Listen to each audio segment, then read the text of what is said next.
Very good evening one and all. We are at the last session of the day. आज ये दिन का आखिरी सेशन है। और बहुत बार ऐसे होता है कि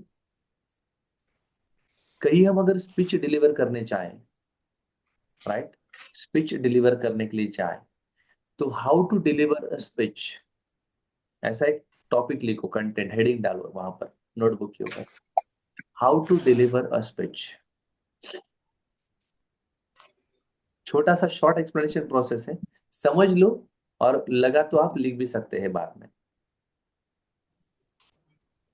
कुठल्याही ठिकाणी आपल्याला भाषण द्यायची संधी मिळाली, लक्ष्मण सर, प्रकाश सर, अगर कहीं पर भी हमें अपॉर्चुनिटी मिलती है स्पीच देने के लिए, तो उसके अंदर एक सीक्वेंस प्रोसेस रहता है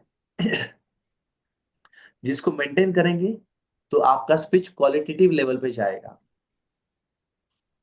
और जिसको मेंटेन नहीं करेंगे तो फिर आप 5 मिनट के अंदर एग्जॉस्ट होकर बोलेंगे, चलो चलो, फाइन फाइन, हो गया, अभी हम ऐसा ऐसा करेंगे, हो गया, बस खत्म। So that should not be there. Patch work हमेशा नहीं काम आता है, राइट।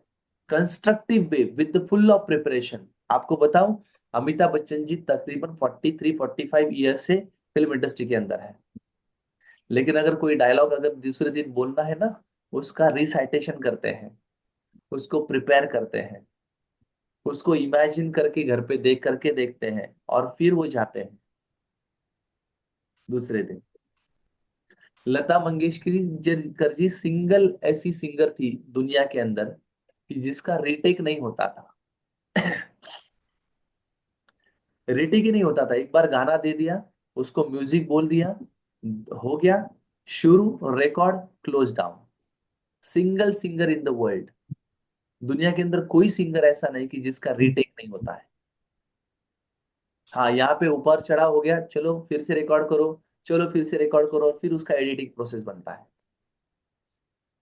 उसी तरीके से अगर आप आपका स्पीच वन टेक करना चाहते हो, प्रॉपर तरीके से करना चाहते हो, तो हमेशा याद रखिएगा, first 3 minute, write down first point, first 3 minute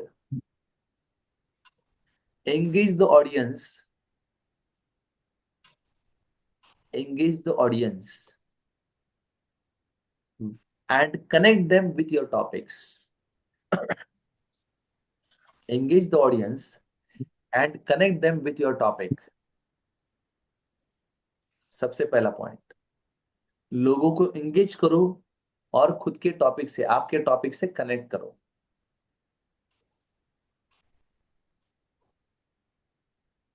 right. अभी ऊपर एग्जांपल लिख लो कि आप 45 मिनट्स का पिच दे रहे हो, 45 मिनट्स ऊपर लिख लो।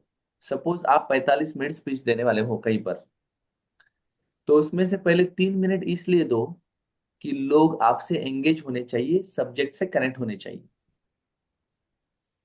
लोग आपसे एंगेज होने चाहिए, सब्जेक्ट से कनेक्ट होने चाहिए। ठीक है, पहले 3 मिनट में। बाकी के 40 मिनट या फिर बाकी के 35 मिनट्स हम हमारा जो टॉपिक्स है वो डिलीवर करें। Next 35 minutes deliver our topic,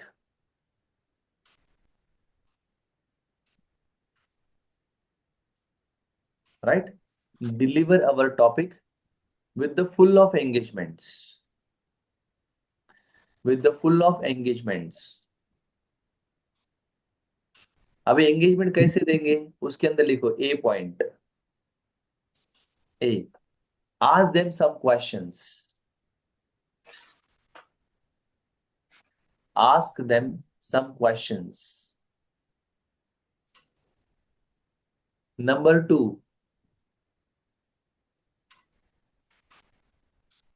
right, number 2, पहले तो आप उनके सवाल पूछ के एंगेज कर सकते हैं, राइट। दूसरी चीज, उसके अंदर हम get their concentration on the slides, get their concentration on the slides और visual aids, get their concentration on the visual aids. उनका बोल सकते हैं, हाँ, now the next slide is for you only. Yes, पुढचा पॉइंट तुमच्यासाठी अतिशय महत्वाचा आहे, लक्ष देऊन ऐका। हे आपण सांगणं गरजेचं आहे, है ना? Try to look towards me that. Now the next point is for you only. This is very important in your life. जेव्हा आपण लोकांना सांगतो ना, तुमच्या आयुष्यातला सगळ्यात महत्वाचा पॉइंट मी तुम्हाला सांगतोय, नीट लक्ष देऊन ऐका, की लोक ऐकायला तयार होतात.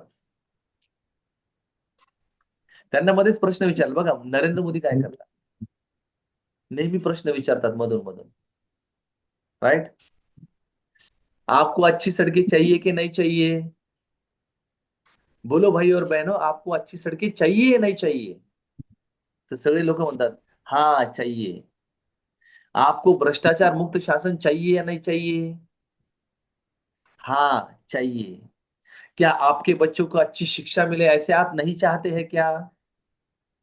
हे काय असतं माहितीये का? It is called edge engagement process. So likewise, when we just communicate in English, we have to engage the crowd with us. अगर ऐसा होने लग गया तो समझ लेना कि that you are on the right track. और बाद में लिखो last 2 minutes, last 2 to 3 minutes लिखो,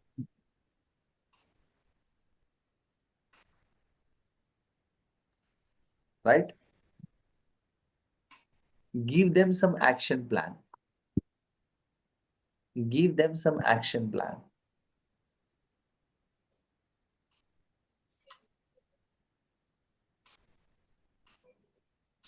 जैसे नरेंद्र मोदी के भाषण के अंदर आखिरी में वो कहते हैं, है ना? तो फिर आपका भी कुछ ना कुछ कर्तव्य बनता है कि नहीं बनता है देश के प्रति? अगर बनता है तो आप सब लोग मिलकर एक काम करेंगे, राइट? मग त्या विषयाशी कनेक्ट करून ते 2-3 गोष्टी सांगतात. आप हमें वोट करने जाओगे कि नहीं जाओगे? 12 तारीख, 12 दिसंबर, याद है आपको क्या करना है? कमल के बटन पर कमल का बटन दबाना है. आखिरी में एक्शन प्लान दिया जाता है. आपला गोंधळ काय होतो माहितीये का? आपला विषय कधी सुरू होतो आणि कधी संपतो आणि आपण काय सांगितलं आपल्यालाच कळत नाही. आपलं स्पीच भारी का होत नाही? याला कारण आहे की आपण त्याला भारी बनवत नाही. हा प्रॉब्लेम आहे. आणि तुम्हाला सांगू खूप म्हणजे आशा मॅडमला आणि यांना जे टीचर फील्ड मधले माणसं आहे ना त्यांना फार चांगलं माहिती आहे. काही काही लोक स्टेजवर आल्याच्या नंतर सगळ्या टीचर लोकांना असं वाटतं की कधी बंद करतंय बोलणं. अवघड आहे सगळं आणि त्यांना सहन करावं लागतं. का बरं? कारण त्यांचे कलिग असतात. टाळ्या पण वाजवावं लागतात आणि सांगावं लागतं, "खूप छान भाषण झालं बरं का." नंतर म्हणतात, "अगं नुसतं बोर मारलं, तुला काय सांगावं?" So why it is like this? Why people are just talking like this? कारण खरंच तुम्हाला सांगतो का, ही माणसं बोरच मारतात. ते नवीन काही देत नाहीत, नवीन काही प्रेझेंट करत नाहीत, नवीन काही ॲक्शन प्लॅन देत नाहीत. आले की तुम्ही बसा आणि ऐका आम्हाला आणि झालं की मग आणि पुन्हा लोकांना विचारायचं, "अगं माझं भाषण कसं झालं?" दिस इज 100% रॉन्ग थिंग. कहीं पर भी एक्शन प्लान नहीं है, कुछ भी नहीं है, आपकी स्पीच के अंदर दम ही नहीं है, तो लोग क्यों सुनेंगे? लक्षात ठेवा, 10 ठिकाणी भाषण देण्याच्या ऐवजी एकाच ठिकाणी द्या. पण दिल्याच्या नंतर आत्मिक समाधान वाटलं पाहिजे आणि समोरच्याला काहीतरी मिळालं पाहिजे. एक शेवटचं वाक्य सांगतो आणि आज थांबतो कारण वेळ झालाय आपला 10 वाजलेत बरोबर. ते वाक्य असं आहे की माझे आदर्श मी ज्यांना मानतो अभिजित धर्माधिकारी सर. तर त्यांनी मला हे वाक्य सांगितलं होतं की श्रीकांत, ज्या दिवशी तू स्टेजवरती उभा राहशील बोलायला आणि तू 1 तास जर बोलणार असशील आणि तुझ्यासमोर जर तरुण मंडळी बसलेली असतील आणि तुझ्यासमोर जर 50 लोक बसलेले असतील, असा विचार कर की 50 तरुण तुझ्यासमोर बसलेले असतील, तर या देशाचे तरुण 50 तास तू पुढचे घेणार आहेस. त्याची जर व्हॅल्यू देता येत असेल तर स्टेजवर उभा राहा, नाहीतर उभा राहू नकोस. लक्षात ठेवा. लोकांना उगाच टाइमपास करण्यासाठी जर तुम्ही बोलणार असाल ना, तर नका बोलू. मला तर तुम्हाला सांगतो ना, मला खूप कमी लोकांना ऐकायला आवडतं आणि मी खूप कमी लोकांना ऐकतो तुम्हाला सांगतो. अटल बिहारी वाजपेयी अभ्यासपूर्वक बोलणारा माणूस. एकदम. प्रखर व्यक्तिमत्व बाळासाहेब ठाकरे. राज ठाकरेंची प्रेझेंटेशनची जी शैली आहे ना, ती बेस्ट आहे. ती मला आवडते. मी सद्गुरुजींना ऐकतो. ईशा फाउंडेशन. मी गौर गोपाल दासजींना ऐकतो, इस्कॉन, राईट. राधे हरे हरे राम राधे राधे नाही हरे कृष्णा. सो ही सगळी जी मंडळी आहेत ना, तर ती वेगळ्या अँगलनी काहीतरी मांडतात. आपल्याला त्यातून कंटेंट मिळतो, नवीन मोटिवेशन मिळतं, सेल्फ इन्स्पिरेशन मिळतं. मग तसं तुमच्या बोलण्याने लोक इन्स्पायर होतात का? तुमच्या बोलण्याने लोक मोटिवेट होतात का? तुमच्या बोलण्याने लोकांना काही नवीन माहिती कळते का? तुमचं ऐकल्याच्या नंतर लोकांना वाह असं म्हणावं वाटतं का? जरी वाटत असेल तर स्टेजवर जाऊन बोला, नाहीतर तयारी करा त्या पद्धतीची आणि मग बोला. उगाच माईक हातात मिळालेला. तुम्हाला सांगतो ना, की शिक्षकाचं तोंड म्हणजे महानगरपालिकेचा नळ असतो. त्याला तोटी नसते. त्याला जर एकदा माईक मिळाला ना, त्याला असं वाटतं, की काय बोलू, काय नाही. आणि समोरच्याला असं वाटतं, वाह, वाह, वाह, वाह! लगेच. It is not being like this. मी तुम्हाला सांगू, तुमच्या सगळ्यांची माफी मागून सांगतो. पण तुम्ही खरंच जर हा प्रश्न स्वतःच्या मनाला विचारला ना, की मी जर मराठीत बोलायला उभे राहिले, तर असे किती लोक आहे, की जे वाह म्हणतील. जर हे होत नसेल, तर आता पहिले मराठीत कसं तयारी करायची त्याचा विचार करा. मी उभं राहिल्याच्या नंतर लोकांना ऐकावं वाटावं, असं मी काय मांडतोय. आणि जर हे नसेल ना, तर कधी स्टेजवरती तसं उभं राहू नका. बिलकुल नाही. बिलकुल नाही. प्रत्येक गोष्टीचं प्रिपरेशन पाहिजे. तुमच्याकडे पॉइंट्स पाहिजे. पॉइंट वाईज तुम्ही इलॅबोरेट केलं पाहिजे. तुम्हाला जर सांगितलं ना त्यांनी, "हां, येस, आता आशा बापते मॅडम आपल्यासोबत संवाद साधण्यासाठी येणार आहे. मी त्यांना नम्र विनंती करते, की त्यांनी त्यांचं मनोगत हे 10 मिनिटात व्यक्त करावं." तर मॅडम घड्याळ लावून 9 मिनिटं 30 सेकंदाला तुम्ही थांबला पाहिजेत. धन्यवाद म्हणून. याला कारण काय? लोकं त्या गोष्टीला अप्रिशिएट करतात, की या माणसाला जर एखाद्या ठिकाणी भाषण द्यायला बोलावलं ना, तर हा माणूस तेवढेच मिनिटं घेतो. मला एका दिवशी एक प्रसंग सांगतो आणि थांबतो आता. ओघाओघाने समोर आलाय म्हणून. एका सेंड ऑफला बोलावलं होतं. घोडेगाव नावाचं एक गाव आहे इथं संभाजीनगर जवळ. त्या घोडेगावच्या शाळेमध्ये मला 10वीच्या सेंड ऑफसाठी बोलावलं होतं. प्रमुख वक्ता म्हणून. मुलांना मार्गदर्शन करा सर. त्या गावातले काही माझे स्टुडंट होते. त्यांनी सांगितलं होतं त्यांच्या हेडमास्टरला, की "सर असं-असं आहे. आमचे सर बोलतात, सांगतात छान." त्यांनी मला बोलावलं. कार्यक्रम मला सांगितला त्यांनी 10:30 वाजता चालू होईल. मी तिथं 9:45 पोहोचलो. माझा डब्बा नेला होता. ब्रेकफास्ट केला छान आणि त्याच्यानंतर गेलो. ते म्हणे, "या सर, बसा सर, चहा-पाणी." म्हटलं, "मी घेतच नाही, प्रश्नच नाही त्याच्यामध्ये." गेलो, सगळं झालं आणि तो कार्यक्रम किती वाजता चालू झाला माहिती तो कार्यक्रम चालू झाला 1:30 वाजता.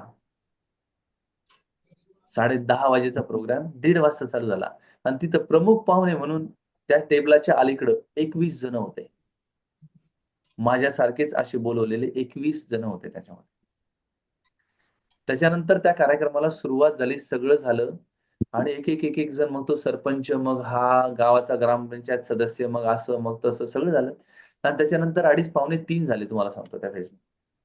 दुसऱ्यांदा जेवण करायची वेळ आली माझी. त्यातल्या त्यात तिकडून डाळ-बट्ट्याचा वास सुरू झाला तळायचा. त्या पोरांना सेंड ऑफ होता. त्यांना ते जेवण देणार होते. डाळ-बट्ट्याचा वास जसा सुरू झाला, तसं पोरांना असं वाटलं, आता कधी जेवायला देतात, कधी नाही. त्याची चुळबुळ, चुळबुळ इकडून-तिकडून बसायची कॅपॅसिटी नाही. आणि एवढं सगळं झाल्यावर त्या 20 जणांचे भाषण झाल्यावर ते हेडमास्टर म्हणतात, की "सर आता काहीतरी बोला." म्हटलं, "सर आता एक काम करू आपण. आपण थांबू आता." कारण पहिल्यांदाच मला असा प्रसंग आला म्हटलं, की एवढ्या सगळ्या चांगल्या लोकांना ऐकायला मिळालं मला. आणि तुम्ही प्रमुख पाहुणा म्हणून मला बोलावलं त्याच्याबद्दल मनापासून आभार व्यक्त करतो. नाही म्हणे, "सर, अहो सर तुम्हालाच ऐकायला आलेले आहेत पोरं. काहीतरी बोला आता तुम्ही. हे सगळे टाईमपासच करत होते मला माहिती आहे म्हणे, पण बोला." मग सगळ्यात पहिले उभं राहिल्याच्या नंतर मी मुलांना सगळ्यात पहिले एक वाक्य सांगितलं, की "उभं राहा आणि छान हातपाय मोकळे करून घ्या छान मस्तपैकी.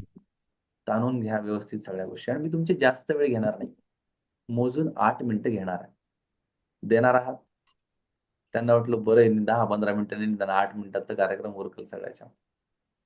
आणि जेव्हा ते 7 मिनिट 30 सेकंद झाले, ते सगळं बोलणं झाल्याच्या नंतर सगळ्यांच्या टाळ्या आल्या आणि मी थांबलो तिथे त्या फेजमध्ये. मग ते हेडमास्टर म्हणे, "अहो सर तुम्ही बोलायला पाहिजे होतं अजून सगळ्याच्या मध्ये." म्हटलं, "मी 8 मिनिटं प्रॉमिस केले होते विद्यार्थ्यांना.